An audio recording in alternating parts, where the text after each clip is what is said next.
اهلا بيكم مع سلسله الرينو 15 الجديده من اوبو، ودي اول مراجعه في 2026. يا رب تكون سنه خير عليكم كلكم. المهم ان في لخبطه كبيره حوالين المواصفات الصح لسلسله الرينو 15، وده بسبب ان النسخ الجلوبال اللي طلعت لنا وجات مصر بشكل رسمي مختلفه عن النسخ الصينيه. المهم ان السلسله المره دي متكونه من 4 موبايلات، اقلهم الرينو 15 اف في الفئه المتوسطه، ثم الرينو 15 العادي في الفئه المتوسطه العليا، ثم الرينو 15 برو في فئه الفلاج شيب كيلر، وفرد جديد لاول مره ينزل الرينو 15 برو ماكس، وده في فئه الفلاج شيب كيلر برضه. خلينا النهارده نجرب مع بعض رينو 15 العادي ورينو 15 برو، وخلينا نشوف ايه الجديد فيهم. هو مين اللي كان بيطالب بتغيير معالج الرينو العادي؟ اهو اتغير يا سيدي، بس تفتكر بقى اتغير للاقوى ولا للاضعف؟ اكيد معانا الرينو 14 القديم علشان نقارن ما بينه وما بين الرينو 15 الجديد ونشوف فين التطوير. وايه حكايه الرينو 15 برو الصغير قوي ده؟ ما تقلقش، هتخرج من الفيديو ده وانت عارف كل حاجه عن الموبايلات الجديده من اوبو، مميزاتهم وعيوبهم. فاكيد دلوقتي تتحمس معايا كده وتخبط اللايك الجميل. دعواتكم لاخواتنا بالفرج القريب، ويلا بينا نبدا المراجعه.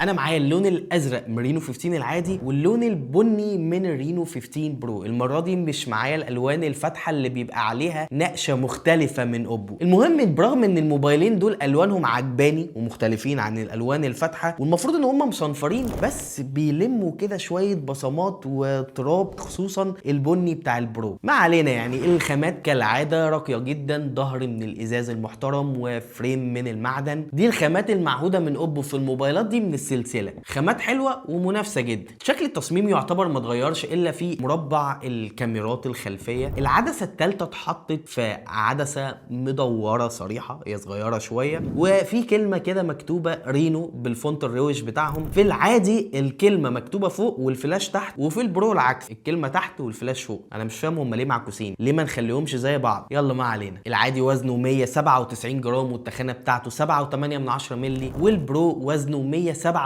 جرام والتخانه بتاعته 8 مللي. الفكره في البرو حجمه صغير، ده اصغر موبايل يعتبر في فئه الفلاج شيب كيلر دلوقتي. مواصفاته قويه، جوه جسمه موبايل صغير وملموم في الايد لمحبي الموبايلات الصغيره، ده لو انت منهم. بروز الكاميرات مش كبير اطلاقا، ودي حاجه مميزه دايما في سلسله الرينو. وكده كده في جرابات شفافه جايه جوه علب الموبايلات، وطبعا الموبايلات دي مقاومه للميه باعلى شهادات اي بي 68 و69، ما تخافش منهم اطلاقا. وطبعا فيهم وضع للتصوير تحت الميه. وخلينا نشوف الشاشات. العادي بحجم 6.59 بوصه، البرو بحجم 6.32 بوصه. الاثنين امليد 1.5K بتردد 120 هرتز، الاثنين بمعدل تعتيم ممتاز 3840 هرتز، والاثنين داعمين لل HDR 10 بلس، والبرو بيدعم كمان الدولبي فيجن. الشاشات هنا مسطحه تماما بحواف قليله جدا، ويعتبر مفيش تغيير جذري في شاشه الرينو 15 العادي. دي نفس شاشه الرينو 14 القديم بالملي، نفس الشكل والحواف ونفس المواصفات ونفس كل حاجه. انا كنت منتظر سطوع اعلى من كده شويه في رينو 15 العادي، لان هو زي ما هو 1200 نتس، هو مش وحش ومش كارثي، بس في الفئه المتوسطه العليا بنشوف سطوع فعلي اعلى. فما زال الرينو 15 هيحتفظ بالسطوع المتواضع تحت الشمس. اما البرو فشاشته صغيره وملمومه قوي ومثاليه للاستخدام بايد واحده. انا عارف ان في ناس كتير مش بتفضل الشاشات الصغيره، في ناس اصلا شايفين ان شاشه الرينو 15 العادي صغيره، فما بالك هيقولوا ايه على البرو اللي شاشته اصغر واصغر. بس لازم تكون عارف ان البرو بالحجم ده معمول لناس معينه، ولو عاوز نفس مواصفات البرو من اوبو بس بشاشه اكبر وحجم اكبر، فممكن تفكر في البرو ماكس، وده اكبر فرد في السلسله. المفروض بقى ان سطوع البرو اعلى شويه من سطوع العادي، بس ما حسيتش الكلام ده خالص. وبرده البرو كده في فئه الفلاج شيب كيلر السطوع بتاعه تحت الشمس متواضع، وبرده مش اقوى سطوع في فئته السعريه. ومن الاخر الشاشتين الوانهم ممتازه كويسه جدا. مفيش جديد في درجه وجوده الالوان، بس اصلا هم كانوا كويسين ما فيهمش مشاكل. الشاشات هنا يا جماعه عاديه وكويسه جدا، هي بس نقطه السطوع اللي عندي تحفظ عليها في الموبايلين دول. تقدر طبعا تشغل وضع الادابتيف تون اللي بيغير الوان الشاشه على حسب المكان اللي انت فيه، والشاشتين عليهم حمايه معقوله جوريلا 7 اي، وبيجوا في العلبه متركب عليهم سكرينه. وخلينا نشوف الاداء. اوبو غيرت معالج الرينو 15 العادي اخيرا، وتخلى تخلت عن الدايمنسي 8350 ولكن استخدمت معالج من كوالكوم سناب دراجون 7 جين 4. اما البرو فزي ما هو بمعالج اقوى من ميديا تك دايمنسي 8450. الموبايلين بذاكره تخزين سريعه يو اف اس 3.1 والاثنين على واجهه اوبو الجديده الكالر او اس 16 المبنيه على اندرويد 16 مع وعد ب5 سنين تحديثات اندرويد. نبدا بالرينو 15 العادي. ارقام برامج الاختبارات بتبين ان المعالج الاجدد الكوالكوم اقل شويه من الدايمنسي القديم. في السي بي يو فرق مش كبير قوي، بس في المعالج الرسومي لا الفرق كبير. اصلا الدايمنسي 8350 ده كان بيميز الرينو 14 في الفئه المتوسطه العليا خصوصا عن اخواته من مجموعه بي بي كي. دلوقتي الرينو 15 بمعالج السناب دراجون 7 جين 4 ده نفس المعالج المستخدم في الفيفو في 60 والريلمي 15 برو. هو عشان تبقى عارف معالج ال 7 جين 4 اداؤه كويس مش ازمه ولا هو كارثي، يعني ما تفتكرش ان اداء الموبايل هيبقى وحش، لا اطلاقا. ناس كتير جربوا المعالج ده ومحدش اشتكى منه، بس انا مش فاهم هي اوبو ليه عملت كده؟ ليه شالت نقطه التميز في الرينو 15 العادي؟ هل لتقليل التكاليف علشان الموبايل ما يغلاش في موجه ارتفاع اسعار الموبايلات بسبب الازمه الاخيره؟ حقيقي انا مش فاهم. المهم لما جربت وقارنت الرينو 15 مع الرينو 14 ما حسيتش بفرق جذري في الاداء اليومي في سرعه فتح البرامج والكلام ده كله. ما تخافش يعني الرينو 15 ما زال نشيط وسريع والواجهه بتاعته سلسه جدا، خصوصا ان اوبو من اشطر الشركات الصينيه في اوبتمايزيشن الواجهه بتاعتها، فتمام اداء الموبايل كويس جدا مفيش فرق او ازمه او بطء عن الرينو 14 القديم. ولكن هتسالني عن الفرق، فالفرق الحقيقي في قوه المعالج الرسومي القديم اللي في الرينو 14 اقوى الضعف تقريبا عن الرينو 15. الرينو 15 هتلعب دلوقتي ببجي على 90 فريم، مفيش ان انت تقدر تاب سكيل او ترفع الفريمات ل 120 فريم زي ما كان بيحصل في الرينو 14 القديم. وعموما تجربه الجيمنج كويسه في الرينو 15 بقت عاديه زيها زي الفي 60 والريلمي 15 برو، عشان ما اطولش عليك ما بقتش استثنائيه زي الرينو 14 القديم. من الاخر الاداء الرسومي في الالعاب الثقيله قل شويه في الرينو 15، بس في حاجه بقى التبريد وتقليل الترددات بقى افضل بكتير في الرينو 15 عن الرينو 14 القديم، وده بسبب استخدام معالج كوالكوم اللي مش بيسخن قوي. الموبايل مش بيحتاج يقلل الترددات بتاعته، ثابت وبيديلك نفس الاداء مستقر لفتره طويله من التشغيل والضغط عليه، على عكس الرينو 14 القديم اللي كان بيقلل الترددات جامد وكان بيسخن شويه مع الضغط وشويه العاب تقيل. هقول لك دلوقتي ملخص عشان حاسك تهت مني. الرينو 15 العادي يكافئ ويوازي الرينو 14 القديم في الاستخدامات اليوميه العاديه، مش هتحس باي ازمه او فرق ما بينهم، ولكن القديم احسن في تشغيل الالعاب التقيله، بس الجديد افضل في التبريد وتقليل الترددات بتاعته اقل. اما الرينو 15 برو فهو جاي بنفس المعالج المستخدم في الجيل اللي فات من البرو الدايمنسي 8450. هو معالج كويس ومش وحش، والموبايل سريع ونشيط مش هتحس باي ازمه اطلاقا في استخدامه، بس لازم تكون عارف ان الموبايل ده بينتمي لفئه اسمها فئه الفلاج شيب كيلر، والفئه دي فيها موبايلات بمعالجات اقوى زي الاونر 400 برو وزي الشاومي 15 تي برو. الاثنين دول المعالجات بتاعتهم اقوى شويه من المعالج الموجود في الرينو 15 برو. بس عاوز اقول لك يعني ان كتر خير الدنيا ان اوبو حشرت المواصفات القويه دي في جسم صغير. ما ننساش ان الموبايل ده صغير واصغر حبه حلوين من الموبايلات الفلاج شيب كيلر الثانيه اللي انا بكلمك فيها، بس الصغر الزياده ده اثر على غرفه التبريد او المعالج نفسه، هو بيسخن شويه مع الضغط عليه وبيقلل الترددات بشكل واضح. يمكن ده اكتر موبايل فلاج شيب كيلر بيقلل الترددات جربته الفتره الاخيره. معذور برضو عشان حجمه الصغير. الموبايل ده بيشغل ببجي على فكره على 120 فريم بشكل رسمي وبدون اي مشكله او اي تقطيعات. بصمه الموبايلين تحت الشاشه ادائها سريع جدا وممتاز ومثالي كعاده موبايلات اوبو، فيهم بقى كل اللي انت عاوزه، مايك اضافي، خاصيه NFC، سنسور IR، وفيهم اشكال كتير روشه وحلوه للاولويز اون ديسبلاي وتقدر تتحكم فيها وتشغلها على طول براحتك. الموبايلين فيهم مستشعر تقارب حقيقي بيقفل الشاشه على ودنك اثناء المكالمات بدون اي مشاكل. وبالنسبه للصوت خلينا نبدا بالعادي. سوق الموبايلات هيولع في 2026. سامسونج اعلنت رسميا عن اول موبايل قابل للطي ليها ب3 شاشات، الصوت عالي، وحتى بعد ما تعليه 300% جودة الصوت مش بتتأثر خالص. نسمع البرو. سوق الموبايلات هيولع في 2026. سامسونج اعلنت رسميا عن اول موبايل قابل للطي. ممتاز برضو، يعني مفيش اي وجه تقصير في صوت الموبايل ده بالنسبة لحجمه الصغير. الاصوات بصراحة يعني عجباني جدا، وكقوة شبكات اتصال وواي فاي فهي ممتازة جدا في الموبايلين دول ولا غلطة. وخلينا نشوف بقى البطاريات.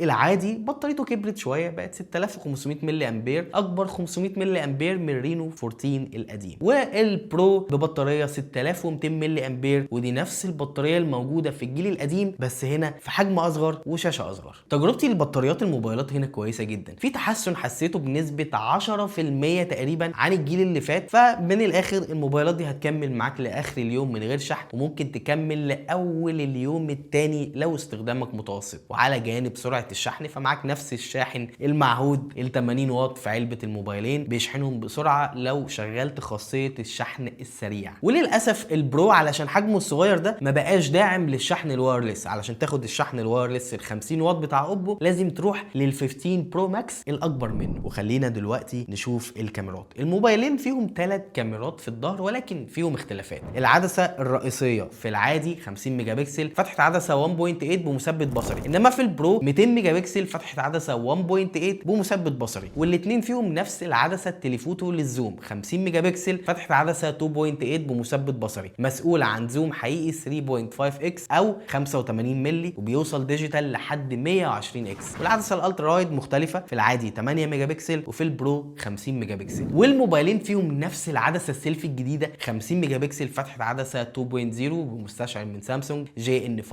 والفكره ان هم بقوا اوسع، زاويه التصوير وسعت وبقت 100 درجه. الموبايلين بيصوروا بورتريه 1 و 2 اكس بالعدسه الرئيسيه و 3.5 اكس بالعدسه التليفوتو، وبيصوروا فيديوهات بتوصل ل 4K 60 فريم دولبي فيجن او HDR بالكاميرا الخلفيه والاماميه. في حاجتين جداد اتضافوا في الاي اي لكاميرات سلسله الرينو 15 الجديده. اول حاجه الاي اي موشن فوتو، وده تطور لللايف فوتو القديم. لما بتشغلها وانت بتصور هيكون معاك فيديو قصير لوقت لقطه التصوير زي اللايف فوتو، بس دلوقتي تقدر تتحكم في اللقطه دي بشكل احترافي اكتر وتخليها سلو موشن جزء منها او كلها، وتحدد الحته اللي انت عاوزها وتعمل لها سيف. ده طبعا بيتم من خلال انت لازم تبقى متوصل بنتورك علشان بيرفع على سيرفرات خارجيه والكلام ده، وتقدر تعمل لها سيف وتستخدمها او تحولها لفيديو او GIF سلو موشن تستخدمها عادي جدا. والاجمد انك تقدر تاخد لقطتين او 3 لقطات مع بعض وتجمعهم في صوره واحده، ميزه اسمها AI فوتو موشن بوب اب. تدخل معرض الصور، حدد اللقطات اللي انت عاوز تجمعها مع بعض، واختار شكل الفريم اللي انت عاوزه من اشكال روشه كتير قوي. بعد كده تقدر تغير حتى المكان او الحركه الزوم بتاعت الفيديو نفسها. والثلاث فيديوهات اللي انت كنت لسه عاملهم سلو موشن بيتحركوا مع بعض وتخليها لوب كده، وبتخلي في الاخر معاك صوره جامده جدا، وبرده تقدر تسيفها فيديو او GIF وتستخدمها. بصراحه الميزه دي عجبتني قوي. وحاجه تانية اتضافت اسمها بورتريه جلو، ودي مفيده في التصوير بالليل. تقدر تتحكم في اضاءه وشك بس في الصوره علشان تخليها منوره اكتر من غير ما تلسع الصوره كلها. ميزه حلوه ومفيده بصراحه. قول لي رايك دلوقتي في مميزات الاي اي الجديده في كاميرات سلسله الرينو 15. خلينا بقى نركن الكلام ده كله على جنب ونشوف تجربه الكاميرات بسلسله الرينو 15 الجديده. وعلشان نكون واضحين خلينا نجرب كاميرات الرينو 14 القديم جنب الرينو 15 الجديد علشان نشوف الفرق ما بينهم، وجنبهم الرينو 15 برو الاغلى منهم علشان نشوف يستاهل ولا لا. ويلا بينا باول قسم تصوير البورتريه. اول صوره بورتريه في الشمس 1 اكس، اوسع واحد البرو لان العدسه نفسها اوسع، بس كصوره الثلاثه ممتازين. ودي بورتريه 2 اكس مش شايف برضو فروقات جوهريه. طب نعمل زوم، انت شايف فرق؟ عشان انا مش شايف فرق. طيب بورتريه 3.5 اكس، هنا بقى معالجه الرينو 15 للبشره احسن حاجه بسيطه قوي من الرينو 14، بس برضو مش الفرق الواو. دي صوره تانية في الشمس بورتريه 2 اكس، انتوا ازاي قريبين من بعض كده؟ دي بورتريه 3.5 اكس، وهنا في فرق في المعالجه ما بين ال 15 وال 14، وتحس ان ال 15 احسن شويه في التلوين. طيب في الضله بورتريه 2 اكس الكونتراست بس زايد شويه في ال 15 عن ال 14 بس كده. بورتريه 3.5 اكس في فرق معالجه او تلوين ما بين ال 15 وال 14، اما ال 15 برو فهو احسن في العزل بشكل واضح. ودي مجموعه صور عشوائيه بورتريه 2 اكس و 3.5 اكس بالثلاث موبايلات. وقول لي شايف ايه؟ رينو 14 و15 بنفس سنسورات الكاميرات اللي اتغير المعالج بس، فيعني فرق تجربه التصوير مش جوهري ما بينهم. لما الاضاءه بتقل بحس الرينو 15 قبل التصوير بيكون اقلهم على الكاميرا وانت بتصور، اقل حتى من الرينو 14، بس بعد ما بتلقط الصوره بيحصل بروسيسنج كبير على الصور وبيكون متقارب لرينو 14 القديم. ونبدا نشغل الفلاش مع البورتريه. المفروض ان استخدام الفلاش اتحسن في الرينوهات الجديده عن القديمه. ممكن نحس ده في الصوره البورتريه 3.5 اكس دي، باين رينو 14 لاسع شويه، والرينوهات ال 15 الجديده لا. نطلع بره في الضلمه، الاضاءه هنا وحشه قوي قوي يا جماعه. الرينو 15 الاي اي تدخل جامد علشان يحسن او يرسم ملامح الصوره. الرينو 15 برو مش بيحتاج قوي يرسم تفاصيل الصوره، لان تفاصيله كده كده بتكون اوضح وصوره منوره اكتر بفضل السنسور الرئيسي الاقوى. عموما خليني اقول لكم باختصار، الرينو 15 العادي ككاميرا مش فارق كتير عن الرينو 14 في البورتريهات، نتائج متقاربه جدا. اما ال 15 برو فهو اقوى شويه في حته ان السنسور اكبر، فالتفاصيل بتكون حقيقيه اكتر بدون تدخل عنيف من الاي اي في رسم او تكمله الصور. وعموما ال 15 برو فرق قوته بيبان عنهم اكتر في تصوير الفيديوهات اللي هنشوفها كمان شويه. اما التصوير العادي بالعدسه الرئيسيه، مباني، لاندسكيبس، عربيات، زرع، الكلام ده كله، فيعني محتاج يكون نظرك 6/6 علشان تلاقي فروقات. انا نظري مش 6/6 فساعدني، لان اوبو بتستخدم نفس انجن معالجه الصور في الثلاث موبايلات، فالنتائج بتكون متقاربه الى حد كبير. صور حلوه، اتش دي ار كويس، تلوين متوسط، ولا هو معزز بزياده ولا هو بهتان، طبيعي لحد كبير. والاداء في اضاءه قليله، معالجه الرينو 15 بيكون مختلفه شويه، الوايت بالانس بيكون مزرق شويه، عكس الرينو 14 و15 برو بيكونوا ورم شويه، والحقيقي ان هو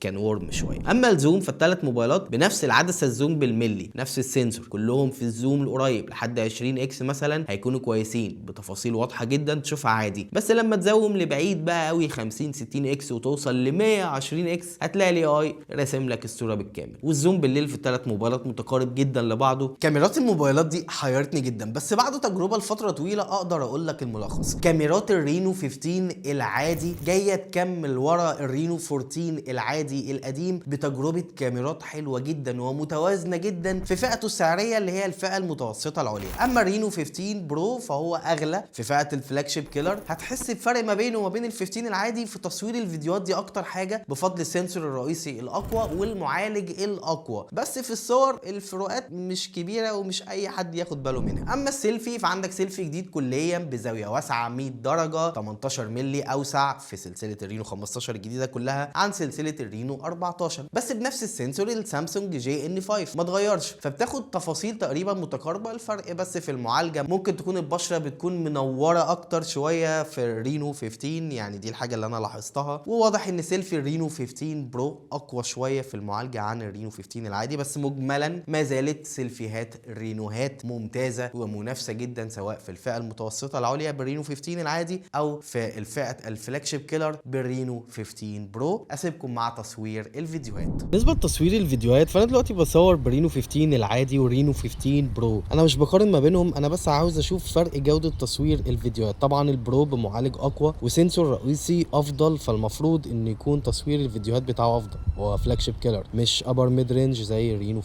فخلينا كده نختبر جوده تصوير الفيديوهات ونشوف هل في فرق كبير ما بينهم ولا الرينو 15 تمام ويمشي الدنيا والبرو مش احسن منه بفرق كبير. وبرده نشوف التفاصيل والدايناميك رينج وجوده لقط الصوت، لان طبعا الموبايلات فيها مايكات اضافيه لعزل الدوشه. وخلينا كده نروح للعدسه الزوم 3.5 اكس على الموبايلين. هنا باين شويه فرق البروسيسنج في الفيديو، بس خلينا كده نشوف الفيديوهين جنب بعض على شاشه واحده علشان نقدر نحكم. خلونا بقى نختبر جوده تصوير الفيديوهات بالليل بالموبايلين مع بعض في نفس الشارع الضلمه اللي احنا بنصور فيه. الاضاءه هنا مش افضل حاجه خالص. واضح طبعا ان تفاصيل البرو ممكن تكون افضل بفضل السنسور الاكبر والافضل ال 200 ميجا بكسل، كمان المعالج الاحسن. فخلينا نشوف كده كتفاصيل فعلا البرو افضل كتير من العادي. احنا مش بنقارن ما بينهم، انا بس عاوز اوضح لك الفرق في جوده الكاميرات ما بين الرينو 15 ورينو 15 برو. ممكن دلوقتي نروح للعدسه الزوم في الموبايلين ونشوف كواليتي التصوير في الظروف الصعبه دي بالعدسه